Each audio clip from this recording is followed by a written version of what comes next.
What's up, guys? We have a lot going on in the world today. Everything from athletes getting kicked off of teams for things that they've said based on their faith. We have Canada even shutting down.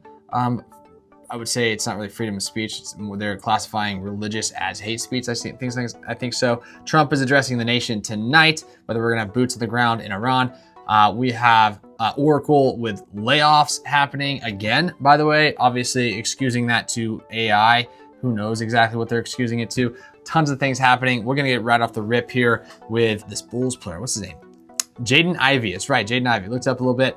Jaden Ivey making comments essentially from his faith perspective as being a Christian, standing in and saying, well, maybe just disagreeing with what they're celebrating on the team or in the league. A lot of different ways to look at this. So I'm gonna listen to what he said here off the rip. There's two videos we're gonna look at. The world can proclaim LGBTQ, right? They proclaim Pride Month in the NBA. They proclaim it. They show it to the world. They say, come join us for Pride Month, to celebrate unrighteousness. They proclaim it. They proclaim it on the billboards. They proclaim it in the streets. Unrighteousness. So how is it that one can't speak righteousness? How is it one that how are they to say that this man is crazy? I'm not the Jay I used to be, but the OJ is dead. I'm loving Christ. No matter what the basketball setting is, I'm born again, the Holy Spirit, and I've been saved by Jesus Christ. Yeah, very powerful. We pulled this off of PBD's podcast. I'm a big fan of PBD. He's done a great job building business, building impact, building influence on people. He's got multiple, I think he's got 7 different businesses now that he's structuring from when he sold something earlier. Big fan of that guy. I've been to the Vault Conference a couple times. SLS they've done. I've been to probably 4 conferences with them. I've worked with them for about 2 or 3 or 4 years now. Awesome people. Yes, very powerful what Jaden Ivey has just said. From a perspective of looking at freedom of speech, freedom of religion, yes. The thing about this though, when you work for companies or work for an organization, you don't get to just say anything you want to say at any point in time. So I'm not saying he shouldn't have said that. In fact, I'm a Christian and I totally am for him stepping out and saying those things. I think it's totally fine. I do think he might have been a little shocked. What he's saying essentially is, I'm sure he was a little shocked that he got wavered, I think it was, by the Bulls on this.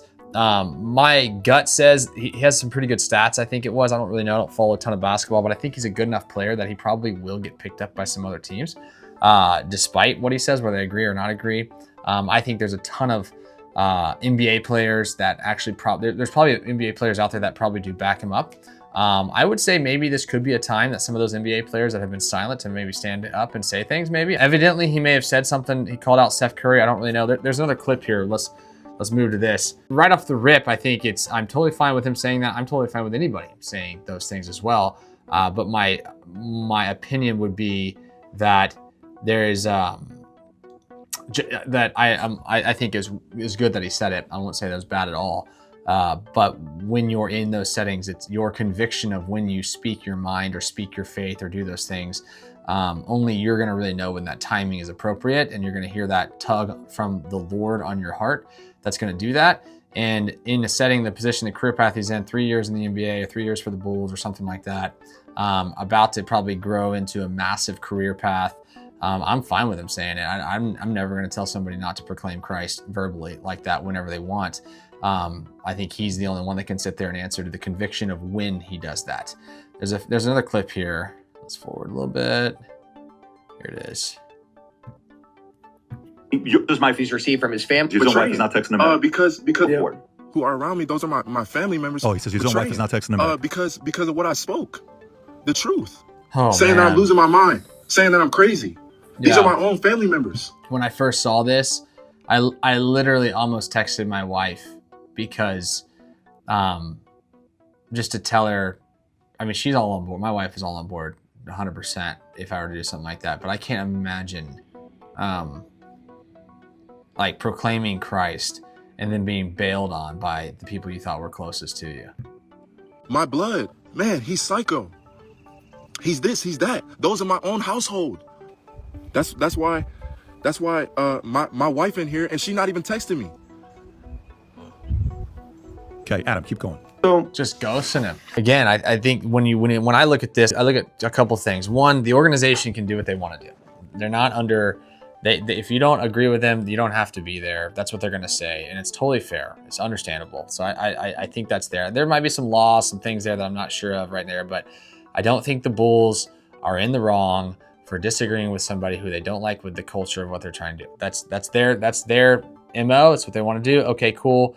Jaden Ivey can be there, cannot be there. He can figure out when he wants to speak, when he doesn't want to speak. I support him speaking that. I will always support him speaking the gospel that Christ is King and Jesus is Lord. I will always do that. And his conviction on when he did it, that's on him 100%. And I support him doing it. I don't think it was wrong. And that's his call. The second piece of this is that I would say that when I look at, when I talk to people, it's like choosing a spouse, choosing somebody who's closest to your inner circle. My goodness, that inner circle's got to be tight, because if you are a Christian and you have an inner circle of people who are claiming to be Christians, you better be willing to go all in, because I think PBD said a great thing in his podcast this morning was that it's, there's people come to know Christ at rock bottom when they've lost everything. Very few people are willing to profess Christ when they have everything. And I think Jaden Ivey's done that. And I think that gives a ton of credibility to his faith and what he believes in and his foundations of who he is. And I think that when you have with family or a wife or, your closest inner circle of crew, not willing to sacrifice the way that he's obviously stepping out. I don't know that he knew he was sacrificing or not. I think he just was, speaking his faith in his heart. But when your wife is ghosting you like that assumedly for these reasons, man, that's hard right there, man. I am hoping this dude keeps crushing, keeps standing up for Christ. I'm confident that he could find another team, I'm sure. And how cool of a story would that be as if he does? If he doesn't, it doesn't matter. Christ is glorified, good or bad, as Paul says. Christ is King, and Christ's name be glorified, be praised. So yeah, we're gonna move on to this next thing right here. Tiger Woods, we're gonna play this little clip right here. It's 3 minutes, we might not play it all. Fox News. He's the founder of Outkick. Tiger says he understands the seriousness of this. Does he? I don't know, candidly. It feels to me, Jesse, like he's addicted to pain pills, and we've actually seen this happen with a lot of athletes, but obviously, many people out there watching us right now have had friends, family members, maybe even themselves that have gotten addicted to pain pills. And when you go through the litany of surgeries that Tiger Woods has been through, and you also understand that he's done everything in his power to find his way back to the golf course, even after some of those devastating injuries, I think all of this adds up to the fact that he's bringing up a good point. Tiger's been through a lot as far as physical pain, and the guy's an incredible athlete, been through a ton of surgeries. I can imagine he's got, some pain pills that are helping him in that. There's a ton of people so painkillers are one of those drugs that are extremely easy to get addicted to. I've heard these stories from people firsthand that they may have addicted personalities, have a drug past or whatever it is, and they have extreme surgeries or something really bad or whatever it is. And doctors have offered them painkillers, and those people have turned them away, because that's how dangerous painkillers are. It's like a silent drug that nobody really understands fully, or nobody really grasps the power behind that. It's pretty crazy. So when we look at this, it's not just Tiger Woods, it's also guys like, I think Jordan Peterson had some of this. I think there's a few other famous names of people, athletes specifically, and that have been through this. And so the biggest thing about it, man, is I really, I would hope and see Tiger Woods dealing with some of this. The common thought is like, hey man, you have enough money, you can hire a driver. Yeah, you could. And I agree, you probably should. But when you're running a lot and doing things, driving is kind of one of those last things that freeing, kind of like, hey, this is part of my last thing I get to, I'm controlling all these things. My thought, man, when I look at guys like this, I'm a big fan of Tiger. He's done so much. Painkillers are massive, and I feel for the guy. I can see it when you look at him from an outside in. I'm looking at this guy and I look at it, watching it. I haven't been around him personally, nothing like that. But from the outside in, I look at it and I'm like, man, this guy, there's something in his eyes. Like when you watch him do interviews or when he's playing golf, it's different. But when he's not playing golf, when he's out off the golf course and you're seeing interviews and these things around him, these clips outside, you're like, man, I feel for this dude. Something is hurting in him. And I hope and pray that he finds Jesus, to be honest. That's the answer. I hope he gets healed. I hope he works through this. To go through that, and I can't imagine getting off of that. That's a tough position to be in. Oracle cutting thousands in the latest layoff round as company continues to ramp AI spending. Oracle has started telling employees that it's cutting thousands of jobs, CNBC has confirmed, as the software maker deals with the plummeting stock price tied to hefty capital commitments for building out AI infrastructure. Interesting, because Oracle actually, I think it was last summer or last Q3 right in there maybe, where they laid off, I think like 1,500 employees, or was it 15,000 or 1,500? I can't remember, due to AI investment. And so they're talking about they're not really getting a return on their AI investment, maybe, I don't know. So they're trying to make up for that. So while Oracle's core business is on the receiving end of market panic about competitive risk from generative artificial intelligence models, the company is also facing pressure from investors about the amount of debt it's raising for AI investments and its dwindling cash flow. Ooh. Business Insider reported on the latest cuts earlier on Tuesday. CNBC confirmed the cuts with two people familiar with the matter who asked not to be named because the announcement hasn't been made public. Whistleblowers. Oracle, which employed 162,000 people as of May 2025, declined to comment. The company's stock price is down 25% this year, dropping more than all of tech's mega caps. Oracle continues to sell its flagship database for storing and serving up corporate information. In recent years, alongside cloud rivals such as Amazon, the company has ratcheted up capital expenditures as it builds data center infrastructure that can handle AI workloads. But Oracle is smaller than its cloud peers. Oracle has been leaning on the debt market to fund its, In January, Oracle announced plans to raise $50 billion in debt and equity during earnings last month. Executives said there were no plans to raise debt in 2026. Okay, so a couple things I'm pulling from here. One, this could be AI whitewashing is what they're saying, essentially saying, hey, we're laying off jobs because of artificial intelligence. I don't see the investment into, let's say, development of artificial intelligence. I see what they're talking about using this debt to go invest in their own AI infrastructure, because I think the strategy, since they are smaller than their peers, Amazon, Gemini, Anthropic, all these, and Chat and all these other ones probably out there that are building these massive data centers that you're seeing everywhere, they're trying to invest into hard asset infrastructure, cloud systems, cloud servers, which is exactly what they're looking at. Based on what I just read here, they're smaller than their peers in that arm of the race there. And so they're trying to use the funding that they have from debt, wherever it may be, to build these data centers, which makes total sense. And so they might be over investing early on right now. And they're gonna see, I think they'll be fine in the long term if they can get through this phase.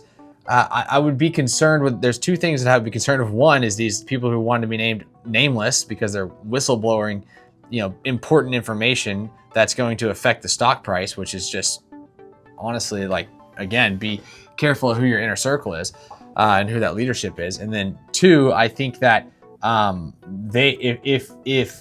if we don't hit the bubble of a data center needs, and we end up creating too many data centers, because the better AI gets, the less and less hard infrastructure you're going to need for it, because it's going to optimize RAM and storage, all that. But if they're able to keep up with their own usage and then be able to sell that usage to their services companies, whoever is using that, companies like us or SMB market, whoever it may be, they're going to be fine, which is great.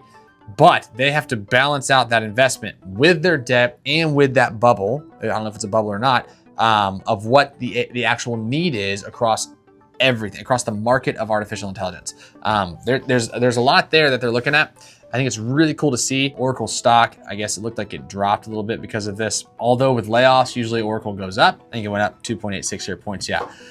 So layoffs help stock prices because that means margins increase. I don't view this as like AI is causing layoffs and everybody be fear for their jobs in this one. I view this as more as Oracle's trying to steady the ship. They say in 2026, no more debt. What they're saying makes sense. So they're trying to steady this year in preparation for when AI really takes off, they have the infrastructure built up that they can utilize enough for themselves, and they have extra bandwidth to sell that AI services to the rest of their market that they're going to be able to compete on. Canadian House of Commons passes hate speech bill that would remove religious protections. What does this mean? A bill that critics warn would eliminate key religious protections from criminal bans on acts of hatred has passed the Canadian House of Commons. prompting concerns from religious freedom advocates. Canada's House of Commons passed a measure called the Combating Hate Act Wednesday. The House of Commons approved the legislation in 186 to 137 vote that fell along party lines. All opposition to the bill came from the Conservative, New Democratic, and Green parties, while all the support for the legislation came from the Liberal and Bloc Québécois parties. Sonsing, thanks for that. The Combating Hate Act, also known as Bill C-09, declares that everyone who commits an offense referred to in this section as the included offense under this act or any other act of parliament, if the commission of the included offense is motivated by hatred based on race, national or ethnic origin, language, color, religion, sex, age, mental or physical disability, sexual orientation, or gender identity or expression, is either guilty of an indictable offense or guilty of an offense punishable on summary conviction. Okay, so that was a lot. It makes total sense. It's legal language there towards the end, but essentially what it just said, motivated by hatred. See, this is what's crazy, is like, how do you define what if somebody was motivated by hatred to talk about a disagreement on something or to say something that is offensive to someone? You know, somebody could say they disagree with somebody on the premise of, you know, anything that falls into these categories here. Then it's hate speech because because you think that I said it in an offensive way or in a hatred way. And it's like, in reality, it's like, hey, I don't hate you. I'm not hating you. I just am disagreeing with you. It just doesn't make sense to me that people can do this. And when discourse gets, there's scripture all about this stuff, but when discourse gets controlled, when language gets controlled, you lose freedom to be able, ideas cannot grow. Freedom cannot grow. And somebody controls the narrative, they control the future. And that's why the First Amendment is freedom of speech. It's part of it. It's just because our founders believed that freedom of speech, freedom of religion, these things were foundational to stabilizing the future that they were building for America. They didn't really know what it looked like at the time exactly, but they knew that a core principle was freedom of speech.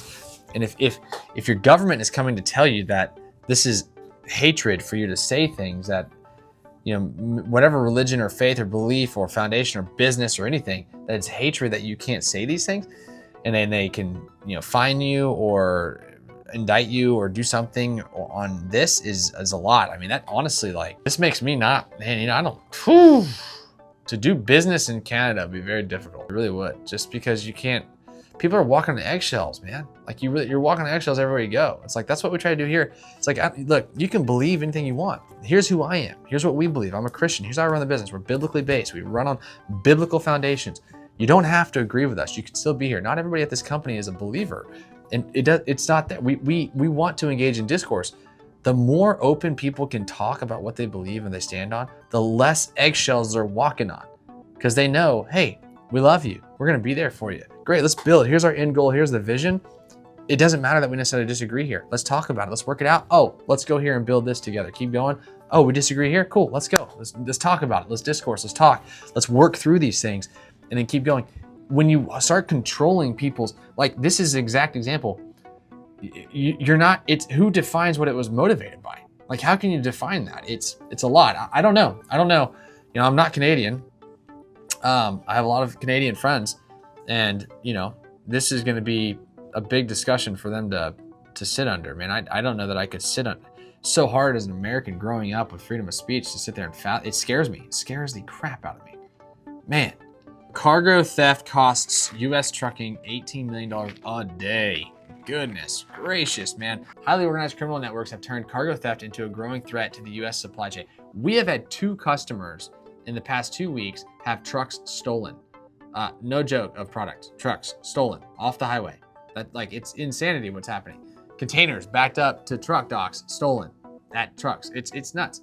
Highly organized criminal networks have turned cargo theft into a growing threat to the U.S. supply chain, according to Donna Lem, Chief Strategy Officer at trucking and intermodal company IMC Logistics. In a Washington Post op-ed on Monday, she cited numerous instances, major heists, including more than $15 million worth of electronics, $1 million of tequila, and $400,000 of Costco lobsters. It's crazy. What? I don't understand the black market to where people could go sell $400,000 of Costco lobsters. I don't know how you do that. I don't know. After nearly 4 decades of working in logistics, I can imagine tequila and like electronics, but lobsters. After nearly 4 decades of working in logistics, I can say with certainty the scale and sophistication of today's cargo theft is unlike anything our industry has faced before, Lim wrote. Thieves are exploiting technology and conducting thorough research on their targets before carrying out their schemes. Yeah. For example, they impersonate legitimate freight brokers, or customers with spoofed email domains, steal corporate identities, create fraudulent shipping documents, and fabricate counterfeit credentials for their drivers to swipe cargoes. By the time the theft is discovered, the freight has often vanished into a black market that stretches far beyond state or even national borders. Wow. She cited American Transportation Research Institute data that showed cargo theft costs the industry as much as $6.6 billion a year, more than $18 million every day. Thieves have pulled off stunning jewelry heists as well, including one valued at $100 million, but criminals are also grabbing daily essentials like food and other household goods. So consumers ultimately end up paying higher prices as the effects ripple through the supply chain, Lim said. This is insanity. Okay, so theft has always been around. I'm impressed with how they're doing this. I would say, what's my thought on this? One is I don't fully understand it all. Two, we're in supply chain, and so we're aware of stories and one-offs. This has been growing massively. We don't do trucking. We do warehousing inventory. Trucking is a whole different animal. We have security here. We have things set up here to where we prevent these things as much as possible with cameras, people, everything. On the road, on the highway, how do you prevent these things? It's nuts. I'm not really sure. Again, we've had 2 smaller customers. They're not big deal, not huge targets by no means. My point is that they're just taking them from anybody. They may not even know what's inside the trailer sometimes, I bet. In this case, if they know the product lines, they're getting spoofed on, fake BOLs or fake freight brokers or anybody. Be careful who you work with. Be careful the links you click. Check the domains. Make sure your phone calls back this up, because there's a lot happening. Your inner circle's got to be tight. More deception. The world is getting deceived a lot. Desperate times call for desperate measures from some of these people, and you never know who you're working with.